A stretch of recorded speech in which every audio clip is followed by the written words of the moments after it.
The M1 iPad Pro has been my daily driver for a few months now, and I know that M4 iPad Pro came out a while ago, but I still wanted to see if it's really worth upgrading to. I mainly use my iPad for three things: watching content, being productive, and writing some notes. So I'm gonna see if the M4 iPad Pro can do all of that any better. I spend a lot of time watching YouTube on my iPad, so the OLED screen upgrade on the M4 stood out to me right away. For context, both of these are 11-inch models. Compared to the LCD screen on the M1, you can clearly see that the OLED display on the M4 has deeper blacks and better contrast. Like, colors just pop more, especially when you're looking at them side by side. And now I can't unsee the washed out black borders when watching YouTube videos on my M1 iPad. The M4 screen can also get a lot brighter, reaching 1000 nits compared to 600 nits on the M1 display, but it's not really noticeable in day-to-day use, especially indoors. But as you can see here, the difference is pretty obvious when you're outdoors or in direct sunlight. And like I said, unless you're looking at them side by side,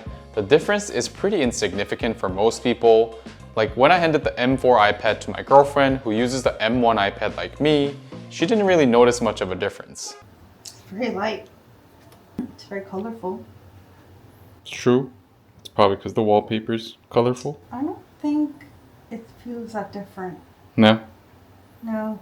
Also worth noting that the M4 iPad Pro lineup is the thinnest Apple product ever. 11-inch model comes in at just 5.3 millimeters, which is about 10% thinner than the M1. It's funny because I'd never thought that the M1 iPad was chunky or thick by any means, but when I pick up the M4, it does feel a bit more sleek, kind of like holding just the screen part of my MacBook. I mean, it was pretty cool to hold it for the first few hours and admire how thin it was, but after a while, I just got used to it pretty quickly. I also use my iPad to get some light work done, like scripting, but that's also where things get more interesting. First up, the new Magic Keyboard got a pretty big upgrade. The outside still has that same soft touch finish that picks up wear and tear pretty easily over time, but the inside now has an aluminum palm rest and hinge, which makes it feel way more premium, more like using a MacBook. One thing that does bug me though is that this new Magic Keyboard only works with the M4 iPad Pro, so I can't just use it with the M1 iPad, even if I wanted to. The new hinge also pushes the screen back more, so it feels more laptop-like when you're typing, but that means that it also shifts the weight further back by like an inch, so it's a bit easier to tip over if you're using it on your lap.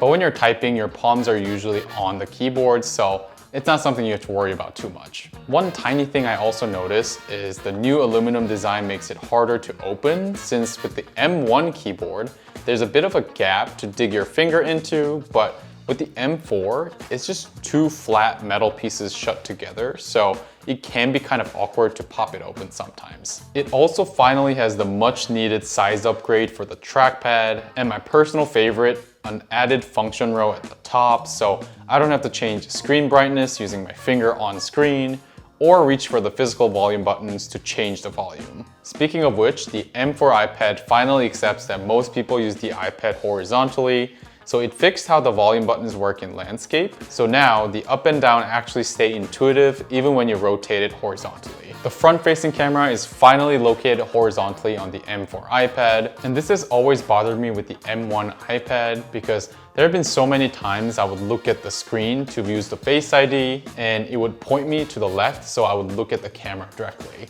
Oh, and they actually removed the ultra-wide lens from the back cameras on the M4, so now it just has the one single 12 megapixel camera, which I mean is technically a downgrade, but who's really using iPad for taking photos anyway? So not really mad about that. And performance-wise, for what I actually do, like typing, browsing, taking notes, I don't notice any difference at all. But just to check, I exported a quick 1-minute 4K clip in iMovie, and as you can see, the M4 was a bit faster, but honestly not by that much. For most people, everything's gonna feel just as snappy on both iPads, since the M1 is still more than capable, especially for what the current software can do.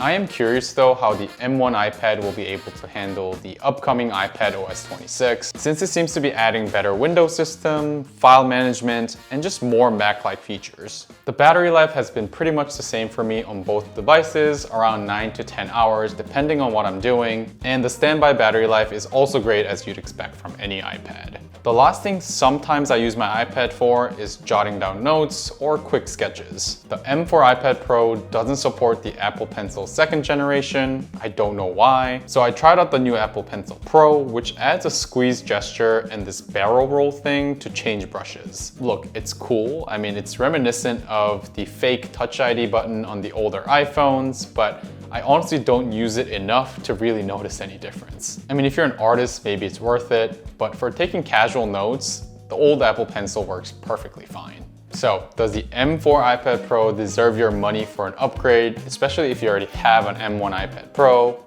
To put it simply, no, it doesn't. I mean, this entire setup with the iPad, the Apple Pencil Pro, and the new Magic Keyboard costs almost $1,500, and you can basically buy a MacBook Pro with that money. While all the small upgrades I mentioned, like the OLED display and the thinner iPad, are great, personally I could never justify paying $1,500 for an upgrade when I have a perfectly functioning M1 iPad Pro that honestly can do almost everything that the M4 iPad Pro can do. I do have a separate review of the M1 iPad Pro. I'll link that somewhere in the description box or in the video, but basically I bought a used version of the entire setup for less than $600, so I'll basically be keeping this setup and returning the M4 iPad Pro. Anyway, that's it for me. Thank you so much for watching. Let me know in the comments down below which iPad you currently have, and I'll catch you in my next video. Bye now.